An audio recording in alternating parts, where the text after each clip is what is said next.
અમદાવાદમાં આજે અમે સ્વસ્તિક 4 રસ્તાથી અંદર આવતા શક્તિનગર વિભાગ 5માં આવ્યા છે કે જ્યાં ગટરની સમસ્યાઓ છે અને ઘણા સમયથી ગટરની સમસ્યાઓથી ત્યાંના લોકો પરેશાન છે અને હેરાનગતિ થાય છે। આપણે લોકોથી આપણે જોઈએ કે શું કહેવા માંગે છે। બેન, આપનું નામ? મીનાબેન પ્રેમભાઈ ભરવાડ। મીનાબેન, શું તકલીફ છે? સર, આ કેટલા ટાઈમથી લગભગ 6-7 દિવસથી ખાડો ગોડો છે ગાડી। અમે કંટાળી ગયા, નોકરી કઈ રીતે જવાનું? અમારા બાળકો સ્કૂલે જાય છે, એમની એક્ઝામ ચાલે છે, અમે કેવા હેરાન છે। પાણી ગંદુ આવે છે, ગટરો તો જો તમે આવીને મારી અમે કેટલી વખત તમે રજૂઆત કરી આ બાબતે? લગભગ 5-6 વખત જઈ આવ્યા છીએ અમે, પણ કોઈ ધ્યાન નથી આપતું। બેન, તમારું નામ? મીનાબેન કેસાભાઈ નાડિયા। શું તકલીફ છે? ગટર લાઈનની તકલીફ છે। 4-5 દિવસ થાય ને ગટર લાઈન ભરાઈ જાય છે અને એના કારણે પાણી બી ખરાબ આવે છે। અને જ્યારે બી મોકલીએ છીએ ત્યારે એકવાર સળિયો મારવા મોકલશે, કાં તો ગારો કાઢવા માટે મોકલે છે। એટલે આવું ને આવું ચાલુ રહે, એના કારણે છોકરાઓ બી હેરાન થાય છે। અને હમણાં ઓનલાઈન મેં જાતે મારા નંબરથી 5 થી 6 વખત અરજી કરી તો એ લોકો કે હા થઈ જશે કંઈ થતું નથી।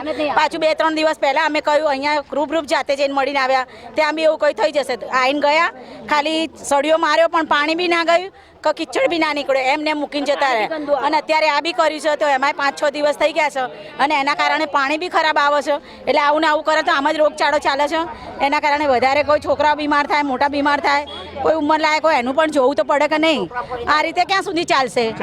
ના કે હા, મેન રસ્તો છે અને રોડ વચ્ચે હા, રોડ વચ્ચે આ રીતે ખાડો ખોડીને તો સાધનમાં અવર જવર બધી વાતે તકલીફ થાય। એમાં ધંધાવાળા બી હેરાન થાય, પછી ઉંમર લાયક વ્યક્તિ પણ હેરાન થાય છે।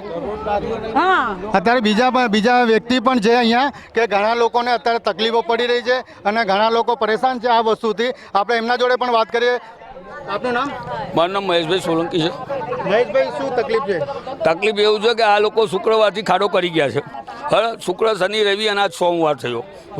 આજે જો મુખ્યમંત્રી 100 મીટરના દૂરે આવતો હોય તો અહીંયા તાત્કાલિક રોડ બની જાય છે, ગટરો બની જાય છે। એટલે અધિકારીઓ માત્ર નેતાની સેવામાં પડ્યા છે। પ્રજા જાય ભાડમાં, પ્રજા અમુક કોઈ જોતું નથી। કારણ કે આ આટલો મોટો ખાડો છે, ટ્રાફિક સમસ્યા થાય છે, લોકોના આવવા જવામાં, બીજા બધા ધંધાવાળા માણસો બધાની લારી અંદર છે, અત્યારે બહાર નીકળી શકે એમ નહીં, એટલે એમનો ધંધો બી બંધ છે। સરકાર રોજી તો હાલતી નથી, પણ રોજી છીનવાનું કામ અધિકારીઓ કરે છે। અધિકારીઓ માત્ર નેતાઓની સેવામાં જ પડ્યા છે। પ્રજા શું તકલીફમાં છે? હજુ જો આટલા વર્ષ થયા છતાં અમે જો પ્રાથમિક સુવિધાથી વંચિત હોય તો વિકાસ શેનો વિકાસ? સ્થાનિક છે બીજા પણ, એમના જોડે પણ આપણે ચર્ચા કરીએ કે તકલીફ શું છે અને ક્યારથી આ જે ગટરનું કામ છે ક્યારથી રોકાયું છે અને કેટલા અધિકારી જોડે એ લોકોએ ચર્ચા કરી છે, પણ આજ દિન સુધી કામ કરવામાં આવ્યું નથી। બીજા પણ સ્થાનિક વ્યક્તિ છે, એમના જોડે પણ વાત કરીએ। શું નામ આવ્યા? રાહુલ અડિયલ। રાહુલભાઈ, શું તકલીફ? આપણે વારંવાર કમ્પ્લેન કરવા છતાંય ગટર પાણી બરાબર છેલ્લા 2-5 વર્ષથી શક્તિનગર વિભાગ 5ની એને ફોન આપી છે। વારંવાર જે અધિકારીઓ છે બરાબર, અધિકારીઓ કોઈ સાંભળતા નથી। શું કહેવાય, કાઉન્સિલરો છે, બજેટ એમને ફાળવેલું હોય છે, એક જનરલ બજેટ હોય છે, જનરલ બજેટ બી આ લોકો જોડે હોય છે, તો બી એવું છતાં એવું કે આપણે પબ્લિક જાય છે વારંવાર કમ્પ્લેન કરવાથી એ બી એમ કહે છે અમારા જોડે બજેટ નથી। તો બજેટ નથી તો કે આ બધું કેમ? કોર્પોરેશનની અંદર છે ને વર્ષે છે ને 1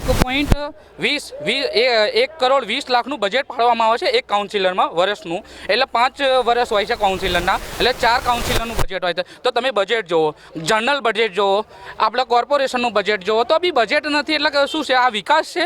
વિકાસના નામે આ જો આપણે પ્રાથમિક જરૂરિયાત છે ગટર પાણી બરાબર, આ આપણી જરૂરિયાત છે, પૂરી થતી નથી। આ વિકાસના નામે આ શું છે? આ બધું શું ચાલી રહ્યું છે?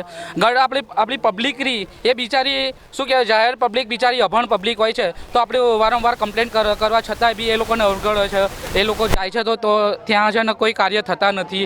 કાઉન્સિલર જોડે જાય છે, આ જનરલ બજેટ એની માટે જાય છે તો કંઈ કાર્ય થતા નથી। તો આ કાર્ય થવા જોઈએ। એટલે આપનામાંથી આપણે કહેવા માગીએ છીએ કે આપણે પ્રાથમિક સુવિધા મળવી જોઈએ।